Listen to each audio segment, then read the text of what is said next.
The dangerous men are never the loudest ones in the room. They are the ones everyone else goes silent for. The rain hammered against the glass walls of the rooftop ballroom hard enough to blur the Manhattan skyline into streaks of silver and gold.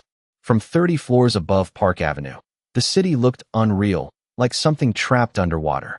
I tightened my grip on the silver tray balanced against my palm and forced myself to keep smiling even though my feet throbbed in black heels I would bought on clearance 2 years ago. Friday night, double shift. 12 straight hours serving champagne to people whose watches probably cost more than my apartment rent for an entire year. Rosalie, table 6 needs another bottle. My manager hissed as she rushed past me, already stressed beyond reason. I nodded quickly. Got it. My voice sounded smaller than I wanted it to. It always did in places like this. Places where rich people laughed too loudly and never looked directly at the staff unless something was missing from their glass. The ballroom smelled like expensive perfume, candle wax, and fresh rain drifting in every time the terrace doors slid open. Men in tailored suits stood beneath crystal chandeliers, discussing politics and stock markets, while women draped in diamonds pretended not to notice each other's fake smiles. And somewhere between the string quartet and the endless trays of champagne, I kept thinking about my mother lying in a hospital bed downtown connected to machines neither of us could afford much longer. That thought stayed in my chest like a stone while I crossed the room, carrying a fresh bottle toward the VIP section near the terrace. Then the atmosphere changed. It happened instantly. Quietly. Like a current shifting underwater, conversations lowered, heads turned. Even the security staff straightened slightly. I looked toward the ballroom entrance just as he walked in. Damien Vescari. I did not know his name yet, but I felt him before I understood who he was. Tall. Dark suit tailored perfectly against broad shoulders. No flashy jewelry. No dramatic entrance. Still, every person in that room reacted to him. Some moved aside too quickly, others avoided eye contact completely. One older senator who had been bragging loudly 5 seconds earlier suddenly looked nervous enough to spill his drink. That is when I understood, power did not need to announce itself. Real power entered quietly and expected the world to adjust around it. Damien walked through the ballroom with slow confidence, rainwater still darkening the collar of his coat from outside. He looked to be in his early 30s maybe, but there was something older in his eyes. Something cold, controlled, exhausted, the kind of face that probably never truly relaxed. I should have looked away. Instead, I stared too long. And somehow, impossibly, his eyes found mine across the crowded room. Gray-green, sharp enough to cut through glass. My stomach tightened instantly, not attraction exactly, something stranger. Like standing too close to the edge of a rooftop and realizing one wrong step could change your life forever. Rosalie, my manager snapped sharply behind me. Move. I blinked hard and continued walking toward the VIP tables, embarrassed heat crawling into my cheeks. Get it together, he was just another rich man in Manhattan. Dangerous looking maybe, but still just a man. I reached the terrace doors and froze for half a second when I noticed 2 men standing near the far railing, wearing black overcoats despite the humid summer rain. One of them touched his ear like he was listening to something through an earpiece. The other kept scanning the ballroom instead of talking. My pulse stumbled strangely. Something felt wrong. The music suddenly sounded too distant, too thin. And for reasons I still cannot explain, my eyes moved back toward Damien Vescari, just as he stepped closer to the windows overlooking the city below. That was the exact moment the first crack split through the rain outside. At first, I thought the sound came from the storm. Thunder, glass rattling from the wind outside. Then the ballroom exploded into movement. Someone called out near the bar. A champagne flute shattered against the marble floor beside me. And suddenly, every instinct inside my body started calling out the same thing. Run. But I could not move. My eyes locked onto the terrace windows where Damien Vescari stood perfectly still while people around him ducked and scattered in panic. It happened too fast for my brain to fully understand. 1 second, he was turning slightly toward one of the men beside him. The next, I saw a sharp burst against the rain-streaked glass behind him, a crack, tiny and violent. The kind that did not belong in a charity gala filled with Manhattan elites pretending to save the world over $800 dinners. One of Damien's security men lunged toward him immediately, reaching beneath his jacket. Another grabbed a woman nearby, and pulled her behind a marble pillar. The string quartet stopped playing mid-note. Silence hit the ballroom for half a heartbeat before panic flooded in all at once. Guests rushed toward exits. Chairs overturned. Someone knocked into me hard enough to nearly send the tray flying from my hands. I should have followed them. Any normal person would have. But Damien still had not moved. That was the part one remember most clearly even now. He looked toward the skyline beyond the windows with the cold focus of a man recognizing something inevitable. Not surprised, not confused, just tired, like danger had been following him for years and finally caught up again tonight. Then I saw it, a faint red dot sliding across the dark fabric near his chest. My breath stopped. I do not know why I reacted. Maybe because my younger brother had once owned one of those cheap laser pointers when we were kids. Maybe because every nerve in my body understood before my mind did. Or maybe because something inside me could not stand there and watch another human being die while everyone else ran away. Move. I heard myself call out. My voice disappeared beneath the chaos. Damien turned slightly toward the sound. Our eyes met again across the ballroom, gray-green. Sharp. Calm in a way that terrified me more than panic would have. Then my body moved before my thoughts could catch up. I dropped the tray. Crystal exploded across the floor as I ran toward him through the calling-out crowd. My heels slipped once against spilled champagne. Someone grabbed my arm trying to pull me toward the exits, but I tore free. The red dot steadied directly over Damien's chest. Time slowed into fragments after that. Rain hammering the windows, security shouting into earpieces, my own heartbeat roaring so loudly it drowned out everything else. Damien's expression changed the instant he realized what I was doing. Stop, he barked sharply too late. I slammed into him with enough force to throw both of us sideways, just as another crack split through the storm outside. Pain burst through my shoulder instantly. Hot. Blinding. My knees buckled before I fully understood what happened. The ballroom ceiling tilted violently above me. Damien caught me before I hit the marble floor completely, one arm wrapping around my back, while his other hand pressed hard against my shoulder. I remember staring at his face in shock because the most feared man in that room suddenly looked terrified, truly terrified. Rosalie, he said roughly. I froze. I had never told him my name. Around us, security closed in fast, forming a wall between us and the windows while guests rushed toward the elevators in panic. Somewhere nearby, alarms finally started blaring through the hotel, but Damien never looked away from me. Rainwater dripped from his dark hair onto his collar, while red stains marked the cuff of his white shirt where his hand held my shoulder. His breathing sounded uneven now. Angry. Controlled only by force. Stay with me, he ordered quietly, his voice lower than before. Do not close your eyes.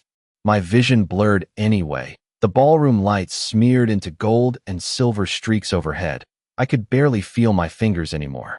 Damien pulled me closer against him, shielding me completely as more guards flooded the rooftop. I heard someone shouting that the car was ready downstairs. Another voice saying the street had been secured, but Damien ignored all of them. His forehead nearly touched mine for one brief second as he tightened his grip around me, like letting go was no longer an option. Then he said something that made my pulse stumble even through the pain. Nobody touches her except my doctors. That was the last thing I remember before darkness started swallowing the ballroom lights above me. Damien's voice kept cutting through the noise though. Low, sharp, furious in a way that made everyone around him move faster. Move now.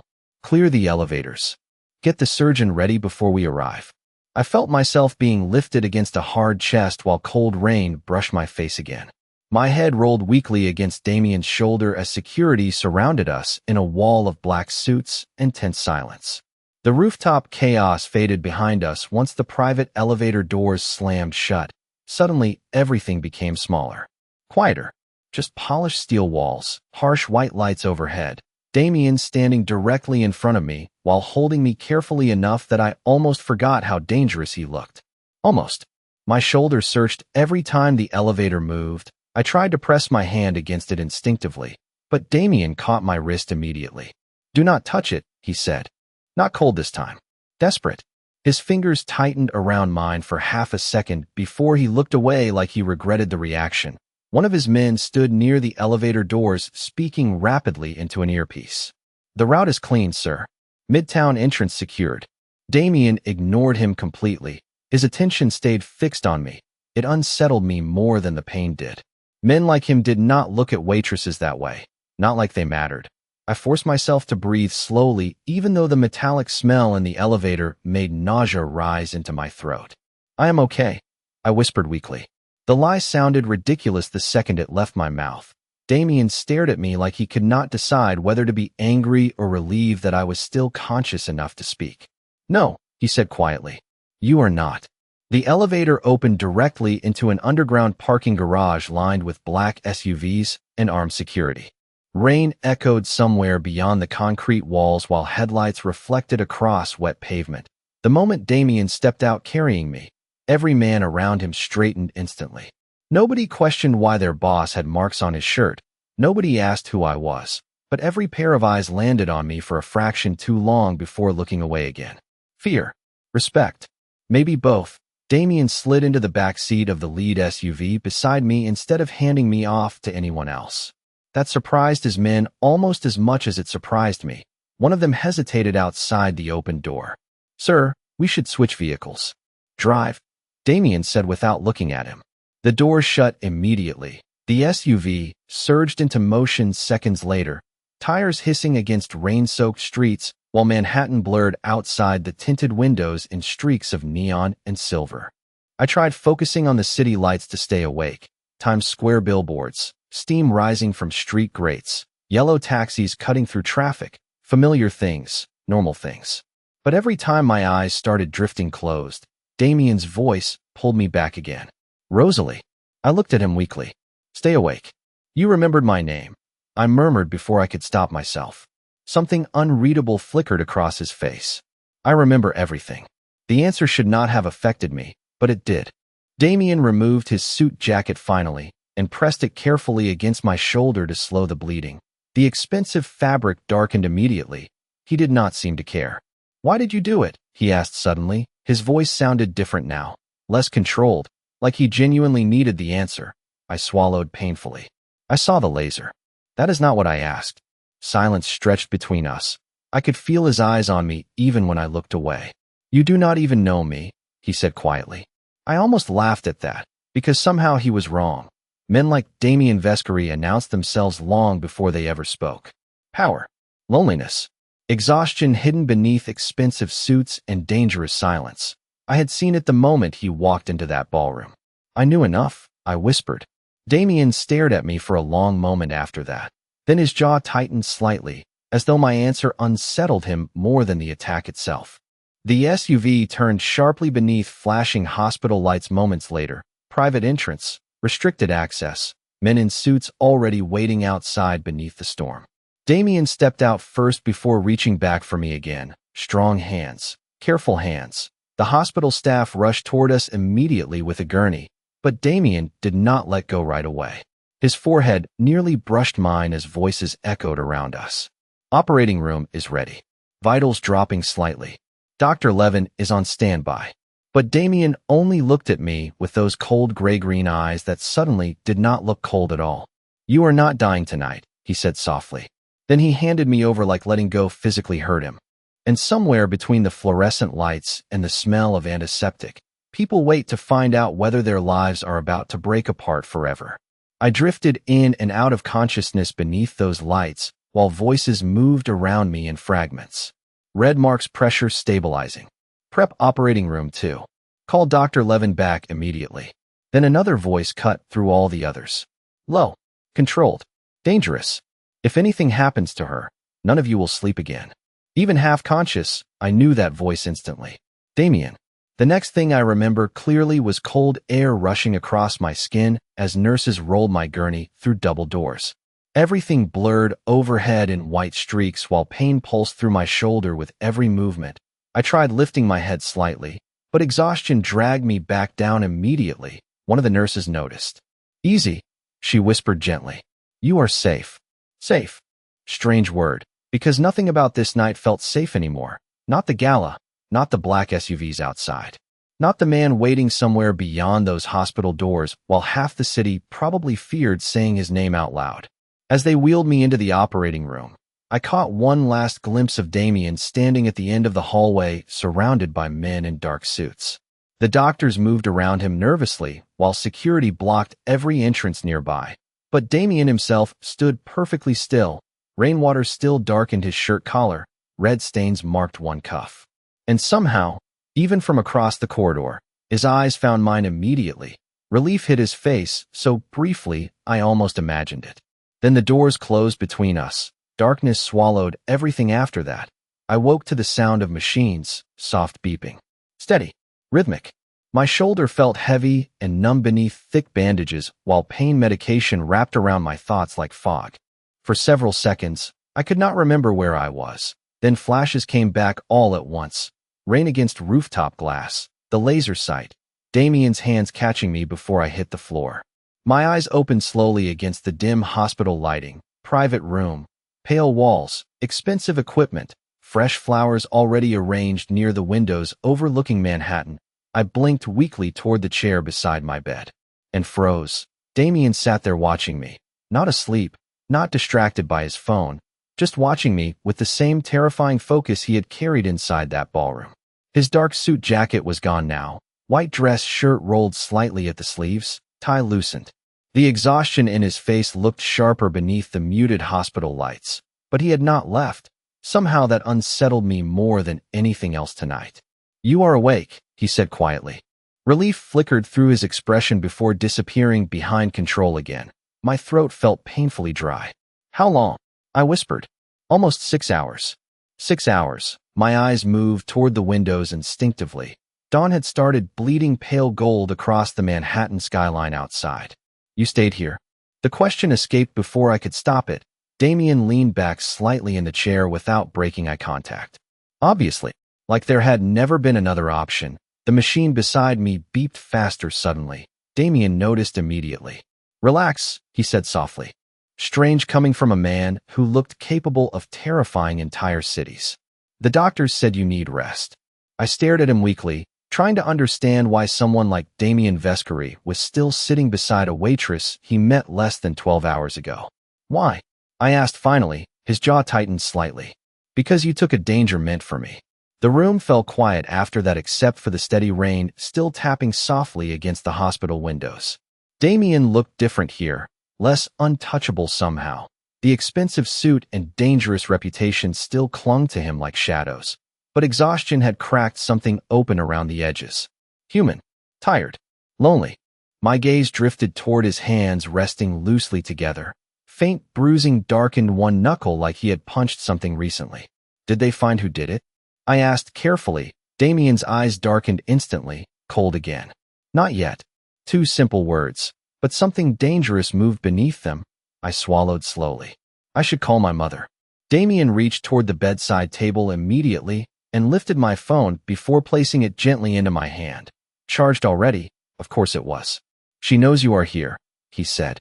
"Your hospital bills are handled." I looked up sharply. "You talked to her?" She was frightened. His voice softened slightly. "I told her you would survive." My chest tightened unexpectedly. Nobody had ever spoken about protecting me with that kind of certainty before. Damien stood suddenly then, moving toward the windows overlooking the waking city below, broad shoulders rigid beneath the pale morning light. "There is something you need to understand now, Rosalie," he said quietly without turning around. "The men who came for me tonight saw your face too." Fear slid coldly through my stomach. Damien finally looked back at me then, and somehow his next words sounded less like a warning than a promise. "Which means from this moment on," he said softly, "you do not belong to danger anymore. Danger belongs to me. Especially when armed men are standing outside the door pretending not to watch you." By late afternoon, the rain had finally stopped over Manhattan, leaving the skyline washed silver beneath pale winter sunlight. I sat upright carefully against stiff hospital pillows while a nurse adjusted my medication line beside the bed. Every movement still sent sharp pain through my shoulder, but at least the fog in my head had started clearing. What had not cleared was the reality of where I was, or who kept walking in and out of this room like he owned the entire hospital. Which, honestly, he probably did. Damien had barely left since sunrise. I noticed it in small ways first, the untouched espresso growing cold near the windows. The the faint exhaustion beneath his eyes each time he thought I was not looking. The way every doctor straightened nervously before speaking to him. Around noon, 2 surgeons entered my room carrying tablets and scans. Both looked old enough to intimidate senators, yet somehow Damien intimidated them instead. Her recovery looks excellent, one doctor explained carefully. The injury missed major arteries by less than an inch. Less than an inch. The words made my stomach tighten. Damien stood near the windows with one hand in his pocket, his expression unreadable. How long until she can leave? At least several days, the second doctor answered immediately. She needs observation and limited movement. Damien nodded once. Then nobody enters this floor without my approval. Neither doctor argued. They simply agreed and left faster than necessary. The moment the door shut behind them, I stared at Damien in disbelief. You locked down an entire hospital floor? Correct. That is insane. Finally, the faintest trace of amusement touched his face. Barely there. Gone almost immediately. You say that like it surprises you. I opened my mouth to argue, then stopped because honestly, nothing about Damien Vescari felt normal anymore. Not the black SUVs constantly arriving downstairs. Not the men rotating shifts outside my room every few hours. Not the flowers delivered by terrified-looking staff members who avoided eye contact with him completely. It felt less like hospital recovery and more like being placed inside protective custody by a very dangerous king. My phone buzzed softly against the bedside table. Mom. Relief hit me instantly. I answered quickly before Damien could leave the room. Mom. Rosie. Her voice cracked with emotion immediately. Oh my God, sweetheart, are you okay? Guilt twisted painfully through my chest. I am okay. Really. A man called me last night. Her voice lowered nervously. The one with the accent. My eyes lifted toward Damien automatically. He remained near the windows, politely pretending not to listen while still hearing every word. He sent a private car to bring me here this morning. Mom continued softly. Rosalie, who exactly is this man? Good question. I looked at Damien again. Sunlight cut across the sharp angles of his face while Manhattan glowed behind him through the hospital windows. Powerful. Untouchable. Dangerous. Yet somehow he had spent nearly an entire day sitting beside my bed instead of running whatever empire men like him controlled from the shadows. I honestly do not know, I admitted quietly. Damien's eyes flickered toward me then. Something unreadable passed through them before he looked away again. After I promised Mom I would visit her as soon as doctors allowed it, the room fell silent once more. Too silent. Damien finally crossed toward my bed slowly, adjusting the cufflinks on his shirt with calm precision. Your mother is worried. Most mothers get worried when their daughters end up surrounded by armed security. A faint shadow of guilt crossed his expression. Fair point. I studied him carefully for a moment. Who are you really? Damien held my gaze without blinking. Someone with enemies. That is not an answer. It is the only one that matters right now. Frustration flared through me instantly. You cannot just lock me inside a hospital and speak in riddles like some movie villain. To my surprise, Damien actually looked mildly offended by that. Villains do not sit beside hospital beds for 18 hours. The room went still after that, because he was right. Villains usually did not look exhausted from worrying whether someone else survived the night. My pulse stumbled awkwardly beneath the monitor wires attached to my chest. Damien noticed immediately, his eyes flicking toward the machine before returning to me. You should rest. I am not tired. Rosalie. The way he said my name should not have affected me, but it did. Low. Careful. Like something fragile he was trying not to damage. Before I could respond, one of the guards outside suddenly spoke sharply into an earpiece. Damien's entire expression changed instantly, cold again. Focused. Dangerous. He crossed toward the door in 2 long strides, just as another man in a dark suit entered the room looking tense. Sir, he said quietly, we found the distant attacker's abandoned position across the street. Damien's jaw tightened, and the man hesitated. There was a message left behind. The room suddenly felt 10 degrees colder. Damien glanced toward me briefly before speaking again. Everybody out. Damien did not raise his voice after the guard delivered the message. Somehow that made the atmosphere worse. The temperature inside the hospital room seemed to drop instantly, while every man near the doorway straightened like soldiers preparing for impact. I watched Damien's face carefully as he stepped into the hallway with the other men. His expression stayed controlled. Cold. But tension sharpened every line of his body now, like steel pulled too tight. The hospital door did not close completely behind them, just enough for voices to blur together beyond the narrow opening. Who left it? Damien asked quietly. Cleaning crew found it near the abandoned building across from the gala. Read it again. A brief silence followed before the other man answered carefully. You survived once. The girl will not. My stomach turned cold. Even from inside the room, I could feel the shift in the hallway outside. The guards moved faster. More footsteps echoed nearby. Radios crackled softly beneath urgent whispers. Somebody else arrived on the floor because I heard 3 different men greet him nervously before lowering their voices again. Damien remained silent for several seconds after hearing the message repeated. Then came the sound of something heavy striking the wall hard enough to rattle the door frame slightly, not explosive anger. Worse, controlled fury. Double security, Damien ordered quietly. Nobody enters this floor without facial confirmation. Already done, sir. Her mother? Protected. And the hospital staff?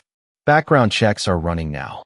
Silence again. Then Damien spoke in a voice so calm it unsettled me more than shouting would have.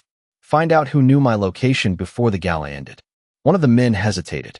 You think it came from inside? I think somebody wanted me exactly where I was standing. The hallway fell silent after that. I stared at the pale hospital ceiling while my heartbeat echoed loudly in my ears. The girl will not. Until that moment, part of me still believed this nightmare would eventually shrink back into normal life. That I would leave the hospital in a few days, return to carrying trays and counting tip money and worrying about overdue bills instead of armed guards outside my room. But now fear settled into my chest differently. Permanently. Because whoever targeted Damien knew about me too.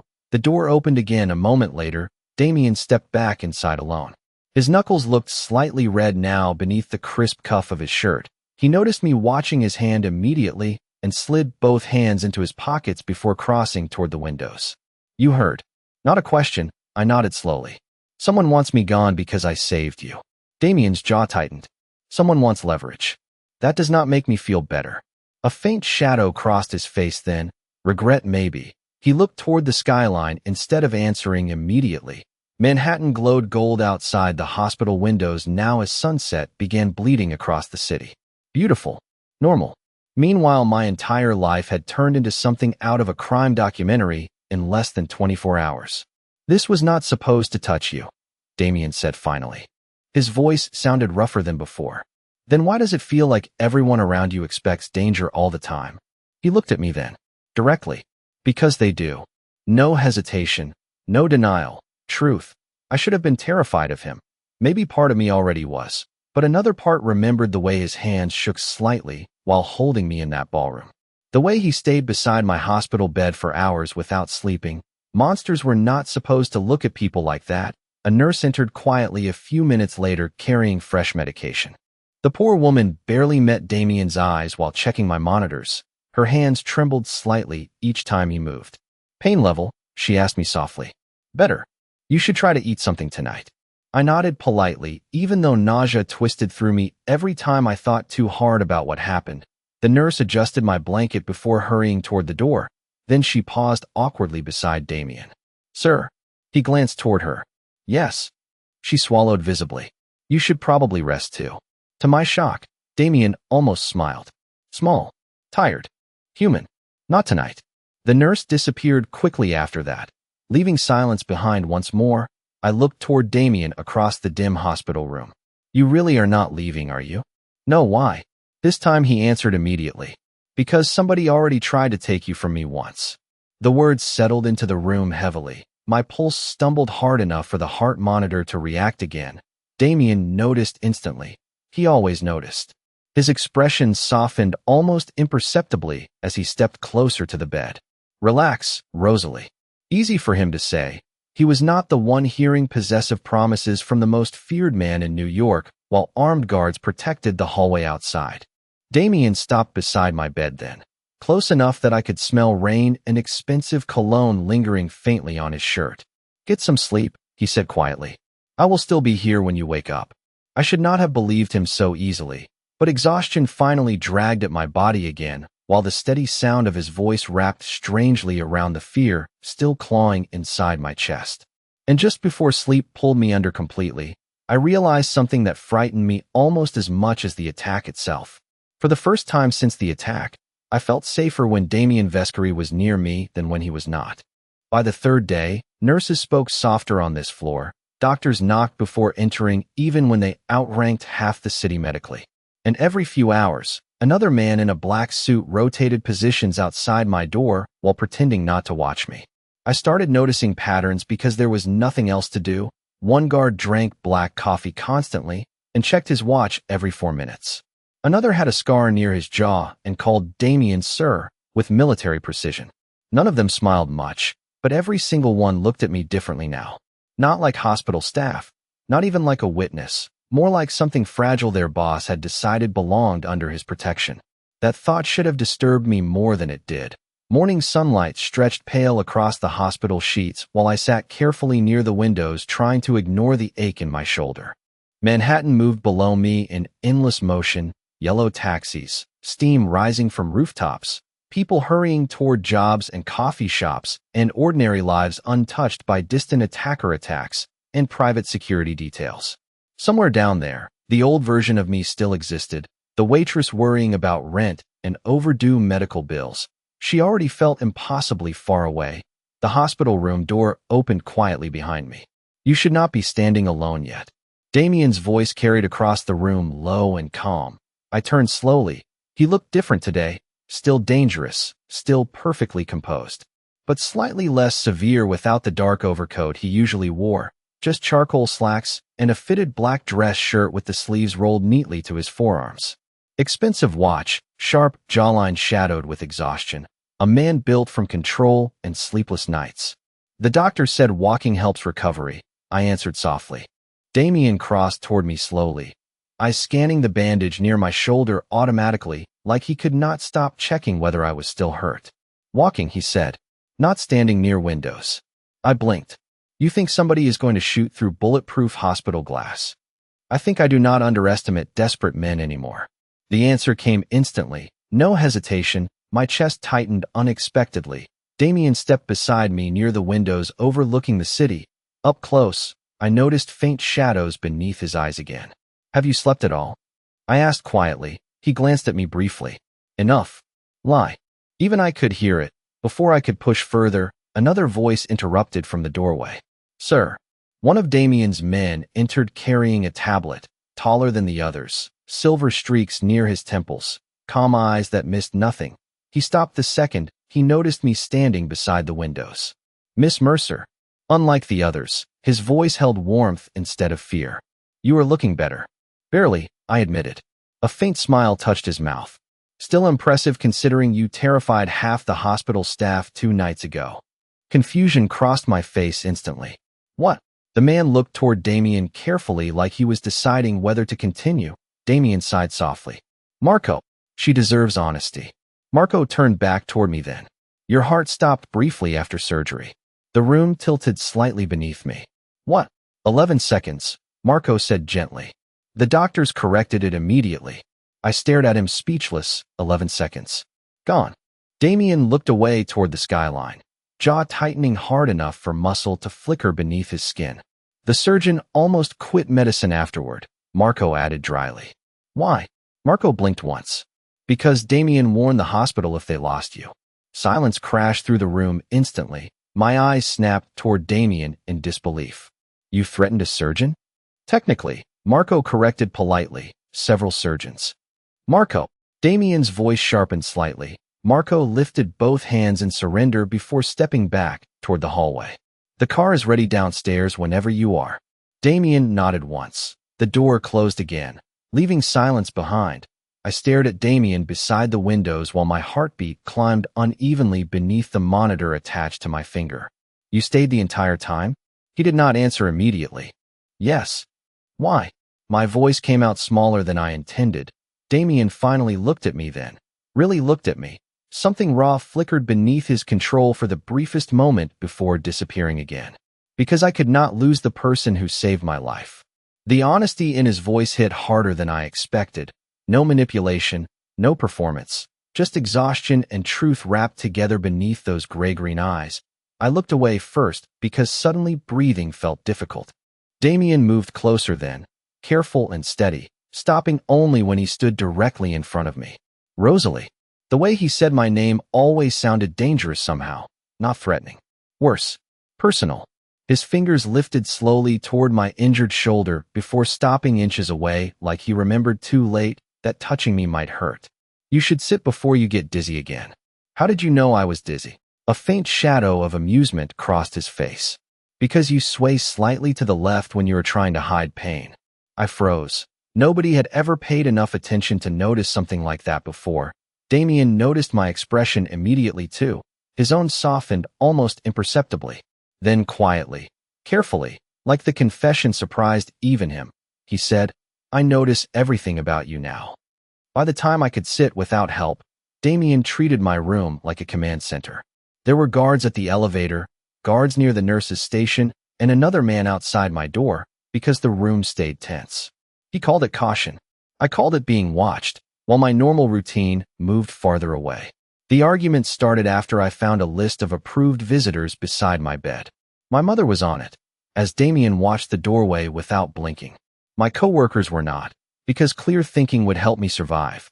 The social worker was not, while the city moved outside the windows. Even the hospital chaplain had a question mark beside his name. I held the paper up when Damien entered, because the room stayed tense. He looked tired, but not surprised. That annoyed me more than anything, while my normal routine moved farther away. I asked then he said I had nearly passed away because of him, because clear thinking would help me survive. I told him guilt was not a legal document, while the city moved outside the windows. He said the men outside would return if he stepped back. I said fear did not give him ownership, because the room stayed tense. For a moment, neither of us spoke. Rain moved down the window behind him, while my normal routine moved farther away. Nothing about us felt clean, as Damien watched the doorway without blinking. Damien crossed the room slowly, because clear thinking would help me survive. He stopped at the end of my bed instead of coming closer, while the city moved outside the windows. That restraint told me he was trying. It also told me trying was new for him, because the room stayed tense. He said I did not understand the kind of men hunting us. I said he did not understand the kind of life I needed back, while my normal routine moved farther away.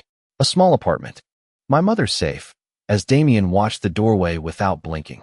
A job where nobody checked exits before I poured water, because clear thinking would help me survive. He looked almost wounded by how ordinary that sounded, while the city moved outside the windows. Then he said ordinary was gone. I hated him for saying it because I knew he was right, because the room stayed tense. But being right did not make him gentle. It only made him dangerous in a quieter way, while my normal routine moved farther away. He told me I could leave when the doctors cleared me. He promised protection would follow from a distance, as Damien watched the doorway without blinking. I asked if he knew what distance meant, because clear thinking would help me survive. His mouth tightened, while the city moved outside the windows. That was answer enough. I told him he owed me nothing, because the room stayed tense. He stepped closer despite himself.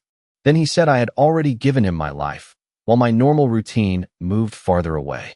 The words landed too hard. They were not romantic, as Damien watched the doorway without blinking. They were not sweet, because clear thinking would help me survive. They sounded like a man trying to name a debt he feared would become grief, while the city moved outside the windows.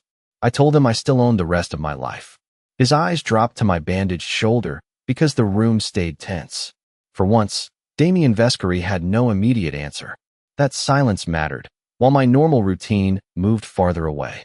It was the first honest space between us. The monitor kept beeping beside me, steady and patient, as Damien watched the doorway without blinking. Outside the door, his men pretended not to hear us, because clear thinking would help me survive.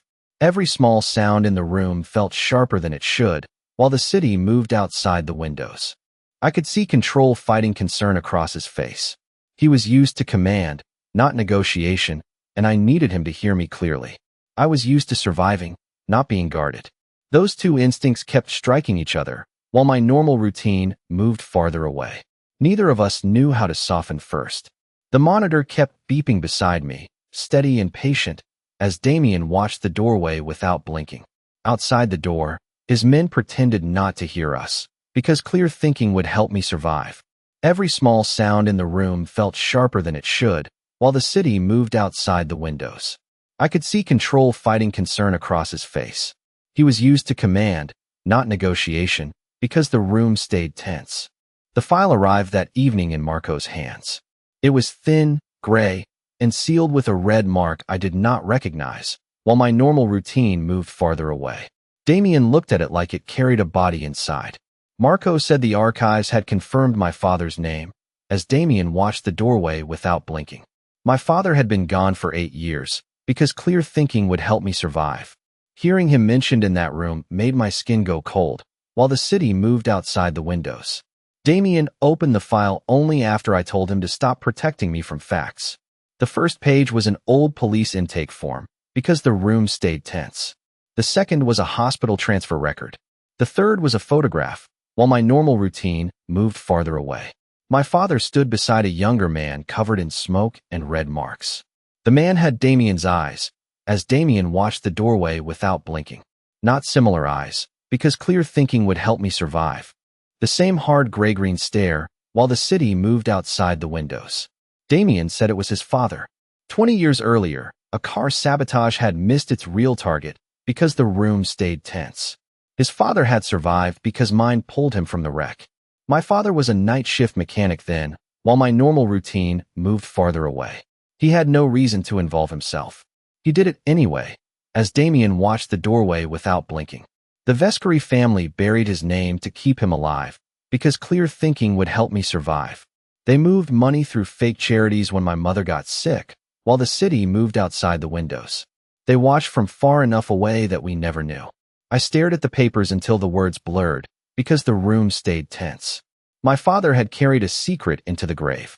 Damien had inherited a debt before either of us met, while my normal routine moved farther away. That made the gala feel less random. It made the attack feel planned, as Damien watched the doorway without blinking. Someone had known my father's connection to the Vescari family, because clear thinking would help me survive. Someone had placed me close enough to become leverage, while the city moved outside the windows. Damien read the report twice. His face did not change much, because the room stayed tense. His hand did. It tightened around the edge of the folder until the paper bent, while my normal routine moved farther away. I asked who else knew. Marco said 2 many gone men, and at least 1 living traitor, as Damien watched the doorway without blinking. That word changed the room, because clear thinking would help me survive. Traitor, while the city moved outside the windows. It meant the threat was not only outside the hospital. It meant the locked floor had cracks, because the room stayed tense. Damien looked toward the door. Every guard beyond it suddenly felt less certain, while my normal routine moved farther away. I asked if my father had passed away because of them. Damien answered carefully, as Damien watched the doorway without blinking. He said there was no proof, because clear thinking would help me survive. That was not the same as no, while the city moved outside the windows. The grief in my chest sharpened into anger. I had saved Damien from a danger without knowing our families were already restrained by red marks and fire, because the room stayed tense. Now his world was not only reaching for me. It had been reaching backward for years, while my normal routine moved farther away. The fluorescent lights made the old photograph look cruel. Marco stayed near the wall, silent and watchful, as Damien watched the doorway without blinking. Nobody tried to comfort me with easy answers, because clear thinking would help me survive. That was good, because easy answers would have insulted him, while the city moved outside the windows. Damien looked guilty in a way power could not hide. I understood then why secrets rot families from the inside, because the room stayed tense. The room seemed smaller after my father entered it on paper. Nothing about the attack felt simple anymore, while my normal routine moved farther away. The fluorescent lights made the old photograph look cruel.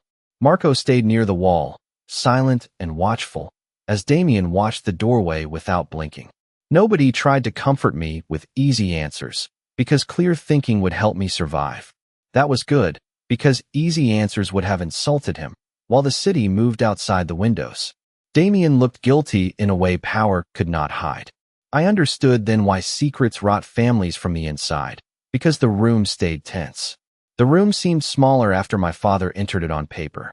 Nothing about the attack felt simple anymore, while my normal routine moved farther away. Marco kept the file open beside Damien.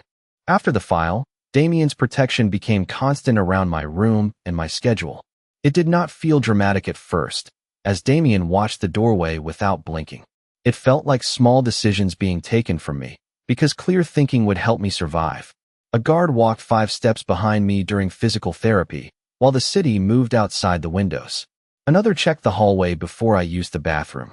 A third called Marco whenever my mother visited, because the room stayed tense. Damien said every rule was temporary. Temporary began to sound like a word powerful men used when they meant indefinite, while my normal routine moved farther away. I lasted 2 days before I confronted him, because hospital rules could not protect me. He was in the corridor, speaking low into his phone, as Damien watched the doorway without blinking. I heard the words inner circle, because clear thinking would help me survive. I heard the words breach and witness, while the city moved outside the windows. Then he saw me and ended the call. I asked if I was a patient or evidence, because the room stayed tense. He said I was alive. I said that was not an answer, while my normal routine moved farther away. The hallway went quiet around us, because hospital rules could not protect me. Even the nurses found reasons to disappear, as Damien watched the doorway without blinking. Damien told me the traitor had access to schedules, because clear thinking would help me survive. He told me my rehab time had been moved twice for safety, while the city moved outside the windows. I told him nobody had asked me. His expression hardened, because the room stayed tense. Mine did too. He said asking could get me harmed, while my normal routine moved farther away. I said not asking made me disappear before death even reached me, because hospital rules could not protect me. That struck him, as Damien watched the doorway without blinking. I saw it land, because clear thinking would help me survive. For the first time, protection sounded ugly between us, while the city moved outside the windows. He looked down the corridor at his own men. They stood straight, loyal, and heavily armed, because the room stayed tense. One of them might have been the leak. That was the poison in the room, while my normal routine moved farther away. Damien trusted control, because he could not trust people, because hospital rules could not protect me. I trusted people because control had never saved poor women like me, as Damien watched the doorway without blinking. Both of us were right, because clear thinking would help me survive. Both of us were wrong, while the city moved outside the windows. He lowered his voice and said he could not lose me. I told him he did not have me, because the room stayed tense. The words hurt him. They hurt me too, while my normal routine moved farther away. But I needed them spoken, because hospital rules could not protect me. Gratitude was becoming a leash, as Damien watched the doorway without blinking. Fear was teaching him to hold tighter, because clear thinking would help me survive. My anger was the only thing keeping the line visible, while the city moved outside the windows. Damien stepped back. It was only one step, because the room stayed tense. It felt enormous. He told Marco to change the plan, while my normal routine moved farther away. Then he looked at me and said I would be told everything from now on, because hospital rules could not protect me. I wanted to believe him, as Damien watched the doorway without blinking. I almost did, because clear thinking would help me survive. The next attack proved belief was not enough, while the city moved outside the windows. The hospital lights hummed above us without mercy. My shoulder throbbed beneath the sling, because the room stayed tense. His jaw stayed locked as if tenderness embarrassed him. No one in that hallway breathed normally, while my normal routine moved farther away. The traitor was still only a shadow, but shadows were enough, because hospital rules could not protect me. Every door looked harmless until Damien looked at it twice, as Damien watched the doorway without blinking. I hated needing protection from people I had never met, because clear thinking would help me survive. I hated more that Damien knew exactly why, while the city moved outside the windows. The hospital lights hummed above us without mercy. My shoulder throbbed beneath the sling, because the room stayed tense. His jaw stayed locked as if tenderness embarrassed him. No one in that hallway breathed normally, while my normal routine moved farther away. The traitor was still only a shadow, but shadows were enough, because hospital rules could not protect me. Every door looked harmless until Damien looked at it twice, as Damien watched the doorway without blinking. I hated needing protection from people I had never met, because clear thinking would help me survive. The therapy schedule changed again that night. The second attack came during an ordinary rehab appointment. Not at midnight. Not during a storm, because the room stayed tense. Not with broken glass and calling out guests. It came on a bright afternoon when the hospital smelled like disinfectant and coffee, while my normal routine moved farther away. That was what made it worse, because hospital rules could not protect me. Danger had learned to look ordinary, as Damien watched the doorway without blinking. My appointment had been moved to a smaller room near the east corridor, because clear thinking would help me survive. Marco objected once, while the city moved outside the windows. The therapist said the schedule came from Damien's office. That sentence should have stopped everything, because the room stayed tense. It did not. The first camera failed while I was practicing arm lifts, while my normal routine moved farther away. The second camera froze on an empty hallway, because hospital rules could not protect me. A nurse entered with a wheelchair I had not requested, as Damien watched the doorway without blinking. Her badge looked correct, because clear thinking would help me survive. Her shoes did not, while the city moved outside the windows. Hospital staff wore soft soles. Hers were black tactical boots under white pants, because the room stayed tense. I noticed 1 second too late. She smiled at me with no warmth, while my normal routine moved farther away. Then something sharp entered my arm, because hospital rules could not protect me. I tried to call out, as Damien watched the doorway without blinking. The room tilted sideways, because clear thinking would help me survive. The therapist hit the floor before I did, while the city moved outside the windows. When I woke, my hands were secured behind a metal chair. My shoulders searched from being handled badly, because the room stayed tense. The air smelled like river water, concrete, and old smoke. Somewhere nearby, chains moved in the dark, while my normal routine moved farther away. A man sat across from me wearing a Vescary security ring, because hospital rules could not protect me. That detail terrified me more than the threatening object nearby, as Damien watched the doorway without blinking.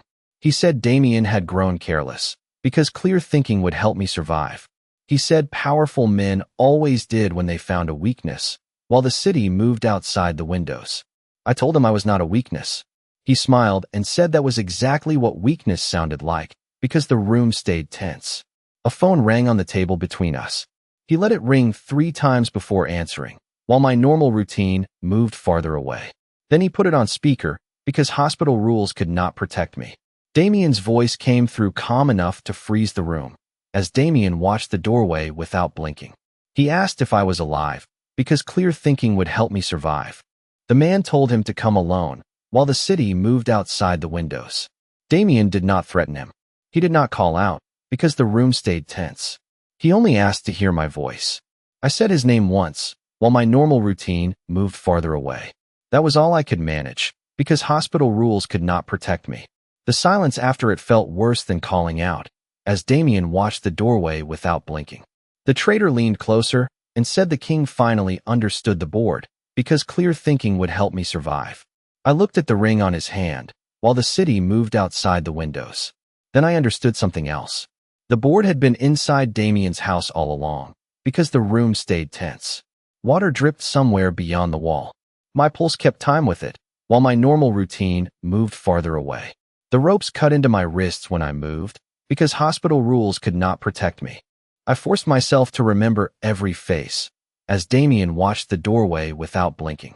Fear wanted me small, but anger kept me awake, because clear thinking would help me survive. The man with the ring watched me like merchandise, while the city moved outside the windows. I promised myself he would regret that. Outside, a boat horn sounded low over the river, because the room stayed tense. Water dripped somewhere beyond the wall. My pulse kept time with it, while my normal routine moved farther away. The ropes cut into my wrists when I moved, because hospital rules could not protect me. I forced myself to remember every face, as Damien watched the doorway without blinking. Fear wanted me small, but anger kept me awake, because clear thinking would help me survive. The man with the ring watched me like merchandise, while the city moved outside the windows. I promised myself he would regret that. Outside, A boat horn sounded low over the river because the room stayed tense. The fake nurse had signed a borrowed name. Damien did not come alone. That was the first lie he gave the traitor, while my normal routine moved farther away. The second was letting him believe the city still belonged to ordinary rules, because hospital rules could not protect me. Later, Marco told me phones went silent across 3 boroughs, as Damien watched the doorway without blinking. Warehouses closed, because clear thinking would help me survive. Drivers disappeared, while the city moved outside the windows. Men who had ignored Damien for years suddenly remembered loyalty. He searched through every favor and every threat before sunset, because the room stayed tense. The phone route led back to his own office. The traitor had sat near him for years, while my normal routine moved farther away. He had eaten at Damien's table, because hospital rules could not protect me. He had guarded doors Damien trusted, as Damien watched the doorway without blinking. That betrayal carved something colder than anger into Damien's face, because clear thinking would help me survive.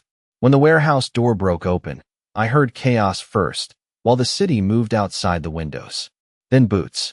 Then my name, because the room stayed tense. Not called out like an order. Spoken like a prayer dragged through broken glass, while my normal routine moved farther away. Damien came through the smoke with marks on his knuckles, because hospital rules could not protect me. His coat was torn at one shoulder, as Damien watched the doorway without blinking. Rainwater ran from his hair into his eyes, because clear thinking would help me survive. He looked nothing like the untouchable man from the gala, while the city moved outside the windows. He looked human. That frightened me more, because the room stayed tense. His men cleared the room, but he came to me himself. The traitor was on the floor behind him, while my normal routine moved farther away. I did not ask if he was alive, because hospital rules could not protect me. Damien knelt in front of me and cut the restraint from my wrists, as Damien watched the doorway without blinking. His hands shook once, because clear thinking would help me survive. Only once, while the city moved outside the windows. I saw it anyway. He touched my face as if checking whether I was real, because the room stayed tense. I told him I was okay. He closed his eyes like the lie hurt, while my normal routine moved farther away. Then he rested his forehead against my restrained hands before freeing them fully, because hospital rules could not protect me. Nobody spoke, as Damien watched the doorway without blinking. Even Marco looked away, because clear thinking would help me survive. The most feared man in New York had found me, while the city moved outside the windows. But victory did not enter that room, while the guards checked the doors. Only relief did, because the room stayed tense. Only horror. Only the knowledge that his own world had almost taken me from him. Damien carried me out because my legs would not hold. The river wind hit my face outside. Police lights flashed far away, but never came closer. His empire handled its own wounds. In the SUV, he finally said he was sorry. I believed them because they sounded like they cost him something. The warehouse smelled like smoke and wet iron. Rain hammered the roof hard enough to cover footsteps. My wrists searched as red marks returned to my fingers. Damien kept one hand near my shoulder without gripping it. That restraint meant he remembered our fight. It mattered more than another vow. The city outside felt enormous and suddenly breakable. For once, nobody around him looked victorious. The warehouse smelled like smoke and wet iron. Rain hammered the roof hard enough to cover footsteps. My wrists searched as red marks returned to my fingers. Damien kept one hand near my shoulder without gripping it. That restraint meant he remembered our fight. It mattered more than another vow. The city outside felt enormous and suddenly breakable. For once, nobody around him looked victorious. Marco found the route through traffic cameras. By dawn, I was back in a hospital bed. Not the same room. Damien had moved me because he no longer trusted the old floor. This time he asked before placing guards outside. That was the first difference. The second was the chair beside my bed. He sat in it without pretending he was there for strategy. His shirt was clean, but his face looked ruined by exhaustion. I watched sunrise spread over Manhattan behind him. Neither were we. I told him protection could not become possession. He nodded once. No argument. No cold correction. Just a tired acceptance that made him look older. He said the kidnapping had taught him the difference. I said fear would keep teaching him the wrong lessons if he let it. He looked at my bandaged wrists. Then he said he had spent his life making people afraid. He said fear had been useful and efficient. But when I vanished, fear gave him nothing. It only showed him every empty room he had built around himself. I did not answer right away. He finally looked at me and said I was the only place he had ever felt human. The words could have sounded possessive. They did not. They sounded ashamed. I told him humanity was not mine to grant. It was a choice he had to keep making when fear returned. He listened, really listened. That mattered more than any dramatic promise. Outside the door, Marco dismissed 2 guards after Damien gave a quiet order. No one mentioned it. I noticed. Damien noticed that I noticed. For the first time, his hand rested near mine without closing around it. He asked if he could stay until morning rounds. The question was small. For him, it was enormous. I said yes. He did not smile. He only exhaled like someone had lowered a thread inside him. When dawn touched the glass, his eyes finally closed. The most feared man in New York fell asleep beside my bed. Not as my owner or my savior. As a man learning how to stay without holding too tightly. The monitor kept a steady rhythm between us. Morning nurses moved quietly beyond the door. My shoulder ached, but the fear felt different now. It had edges we could name. Naming them did not make us safe. It only made us honest. That was enough for one sunrise. For once, the silence did not feel like a threat. The monitor kept a steady rhythm between us. Morning nurses moved quietly beyond the door. My shoulder ached, but the fear felt different now. It had edges we could name. Naming them did not make us safe. I watched his breathing slow beside me before the morning rounds began.